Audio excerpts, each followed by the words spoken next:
Hello, আসসালামু আলাইকুম। আমরা এখন ধানের যে আপনারা বিভিন্ন ধান খেতে দেখবেন যে এরকম পাতা মুড়িয়ে কিছু পোকা বসবাস করে। হ্যাঁ, সেটা হলো যে পাতা মোড়ানো পোকা নামে পরিচিত, আমরা যেটা জানি। এটার হয়তো বা আরও বৈজ্ঞানিক নাম আছে, কিন্তু আমি যেটা জানি সেটা হলো পাতা মোড়ানো পোকা।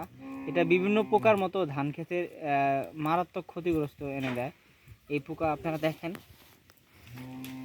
সুন্দর করে বাসা বাঁধে, তবে এটাতে হয়তো বা পোকাটা আছে কি না, না এটাতে পোকাটা নাই। এখানে আরও ধান গাছ আছে।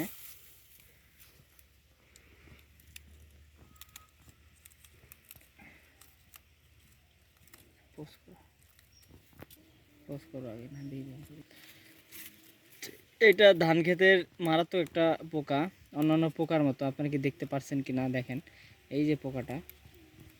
হ্যাঁ, এই পোকাটা ধানের কোমল পাতায় সে বাসা বাঁধে।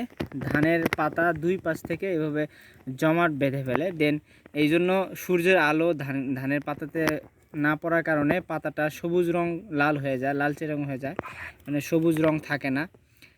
সেই ক্ষেত্রে ধানের সেই পাতাটা আস্তে আস্তে শুকিয়ে যায় এবং নষ্ট হয়ে যায়। এভাবে এই পোকাগুলো কৃষকের ধরেন ধান শুরু থেকে শেষ, মানে ধান কাটা পর্যন্ত এই পোকাটা বিস্তার করে পুরো ক্ষেতে থাকে। এই পোকাটা যদি আপনি দেখেন এইখানে, এই সাইডে মানে ম্যাক্সিমাম ধানগুলো মরে মরে গেছে, শুকিয়ে গেছে, কারণ সবগুলো আক্রমণ হয়েছে, এই জন্য শুকিয়ে গেছে। এই পোকাটার দমন কীটনাশক ব্যবহার করতে হবে পরামর্শ নিয়ে। দেন আপনার যে যে পাতা মুড়িয়ে গেছে সে পাতাগুলো তুলে পানিতে ফেলে দিতে হবে এবং পুড়িয়ে ফেলতে হবে, যেন এটা নেক্সটে ওখানে না যেতে পারে। পাতার সমস্ত এখানে যে দেখেন ডিম দিছে, এই দেখেন ছোট ছোট লাল লাল ডিম দিছে। হ্যাঁ, এই ডিম থেকে আরও পোকা হবে। পুরো এই জায়গাটা, শুধু এই জায়গাটায় বেশি আক্রমণ হয়েছে আর কি, এই যে এই সাইডটা দিয়ে একদম দেখেন আপনারা ক্লোজ করো। এই দেখেন একটা ধান ক্ষেতের মেন ফোকাস ছিল এই যে এই পাতা, এই পাতার মধ্যে এটা বাসা বাঁধে দিছে। হ্যাঁ, বাসা বাঁধার ট্রাই করতেছে। এরকম দেখেন ম্যাক্সিমাম পাতাগুলো শুকায় গেছে, তার মানে এসবে আসলে এই পোকাটা ছিল। এই দেখেন আপনার হলো পিএস পাতার মতো হয়ে গেছে পাতাগুলো ভিতরে। এই দেখেন দেখেন এই পোকাটা দেখেন। হ্যাঁ, এই পোকাটা এই যে এটারও বিশাল পোকা। পোকাটা যদি আমি হাতে নেই আপনারা ক্লিয়ার দেখতে পারবেন। পোকাটা আপনার ওই মাকড়সার মতো আপনার জাল ছাড়া এই দুই পাশের ধানের পাতা মুড়িয়ে নেয়, মুড়িয়ে দেন ওখানে বাসা বাঁধে।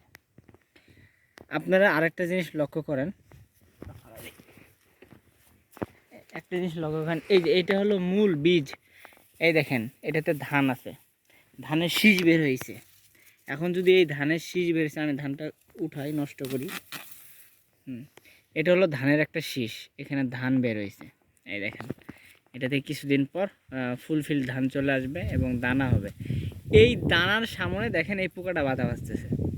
এই যে কেবল এটা সূচনা শুরু করছে সে, তার মানে কি এখন যদি এই পাতাটা মুড়িয়ে ফেলে এই ধান গাছটা নষ্ট হয়ে যাবে। এটা যে এখন মুড়াইলে এই যে সবুজ অংশটা ঢাকা পড়ে যাবে সূর্য আলো থেকে। দেন ঢাকা পড়ে যাওয়ার পর এই এই দেখেন পোকা, দেখেন কত ছোট পোকা এটা। এই পোকাটা এইভাবে নষ্ট করবে আর কি সমস্ত ধান ক্ষেতকে। ধানের যে আসছে আপনার, এই যে শীষ আসছে ভিতরে, এই শীষটা আর হবে না, কেননা এই পোকাটা এখানে এই যে মুড়ায় ফেলছে। দেন এই দেখেন আমি দুইটা শীষ নিছি, একটা শীষ মাত্র আপনার হলো